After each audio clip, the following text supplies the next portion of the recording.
दोस्तों, तारीख थी 14 अगस्त 1947।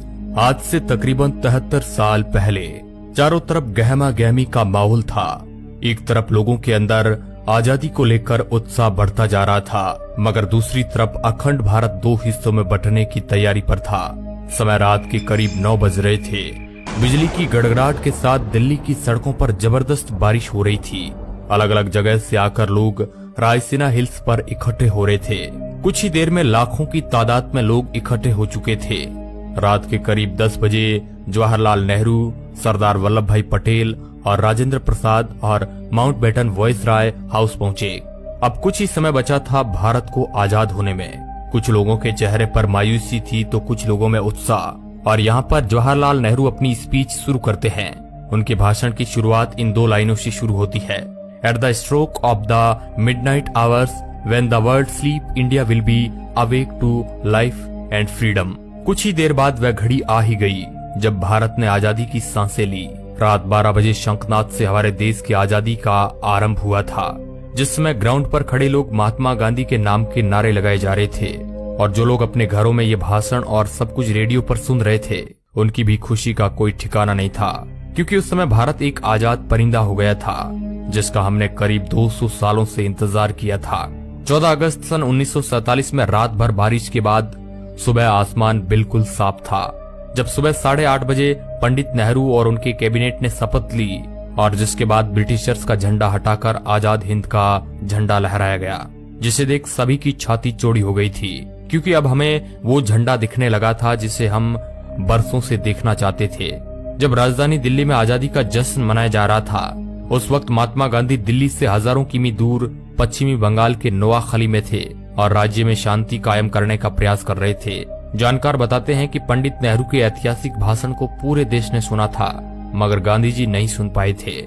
14 अगस्त 1947 की ऐसी रात जब लोग सोए तो गुलाम देश में थे, लेकिन अगली सुबह उनकी आजादी की सुबह थी। लेकिन जितनी खुशी हमें आजाद होने में थी, उतना ही गम अखंड भारत के टूट जाने में था, क्योंकि दोस्तों भारत ने अपना 3,46,737 किलोमीटर का एरिया पाकिस्तान के रूप में खो दिया।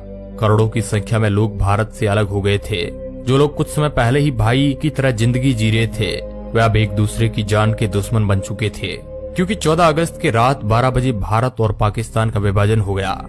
भारत 2 हिस्सों में बट गया, जिसमें एक हिस्सा पाकिस्तान और दूसरा हिस्सा हिंदुस्तान के नाम हो गया था, जिस वजह से कई सारे दंगे हुए।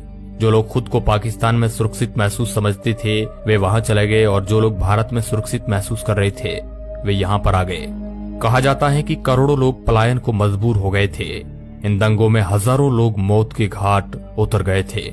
ये उस समय दुनिया का संभवतः सबसे बड़ा विस्थापन था, और ये सारा खेल अंग्रेजी हुकूमत का ही था, जिसने डिवाइड एंड रूल का खेल पहले से ही खेल रखा था, जहाँ पर उन्होंने हिंदुस्तान के अंदर हिंदू और मुस्लिम के बीज भर दिए थे। वरना आजादी के पहले तक हम सभी भाइयों की तरह साथ में जी रहे थे। वो तो अंग्रेज ही थे जिन्होंने हमें हमारी जाति के आधार पर हमारा व्यक्तित्व याद दिलाया, जिसके बाद हम आपस में ही लड़ने लगे।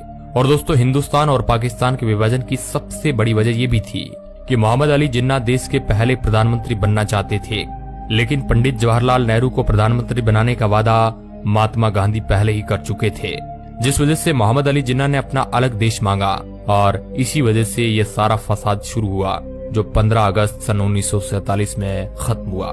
दोस्तों, हम आपको बता दें कि भारत को आजाद करने की बात बहुत पहले से ही चल रही थी, और इसी वजह से ब्रिटिशर्स ने माउंटबेटन को भारत का आखिरी वॉइसराय बनाया था, ताकि इसके बाद भारत को आजाद देश घोषित कर दिया जाए। लेकिन भारत के हिंदू और मुसलमान भाई आपस में ही लड़ने में उतारू थे, और यही ब्रिटिशर्स चाहते भी थे, क्योंकि ये लड़ाई की चिंगारी उन्होंने ही लगाई थी, जो आग बनकर अब तक हमारे सीने में जल रही है। लेकिन दोस्तों, इससे भी ज्यादा अफसोस की बात यह है कि ब्रिटिशर्स ने हमारे साथ हर वो जुल्म किए, जो हम याद करें तो हमारी आंखों में आंसू आ जाते हैं। लेकिन फिर भी उन्हें बारातियों की तरह विदा किया गया। जहां 1500 ब्रिटिश सैनिकों की पहली टीम 17 अगस्त सन 1947 के दिन अपने देश लौटी, वही आखिरी टीम उसके 1 साल बाद 27 अगस्त 1948 के दिन निकली। और जब ब्रिटिशर्स के आखिरी सैनिक की टोली हमारा देश छोड़कर जा रही थी, तो उन्हें बैंड बाजे के साथ विदा किया गया, और उसी दिन सभी ब्रिटिशर्स का नाम हमारे देश के नक्शे से निकल गया। दोस्तों, ये थी हमारी आजादी की पूरी कहानी। लेकिन क्या आप हमें बता सकते हैं कि जिस भारत का ख्याल करके हमारे देश के स्वतंत्रता सेनानियों ने अपनी जान गंवा दी थी और कई लोग अपनी आखिरी सांस तक हमारे देश की सेवा के लिए लड़ते रहे, क्या वो देश हम बना पाए हैं या नहीं? अपना जवाब हमें कमेंट के माध्यम से आप बता सकते हैं। इस वीडियो रिपोर्ट के अंत तक बने रहने के लिए आपका बहुत बहुत धन्यवाद।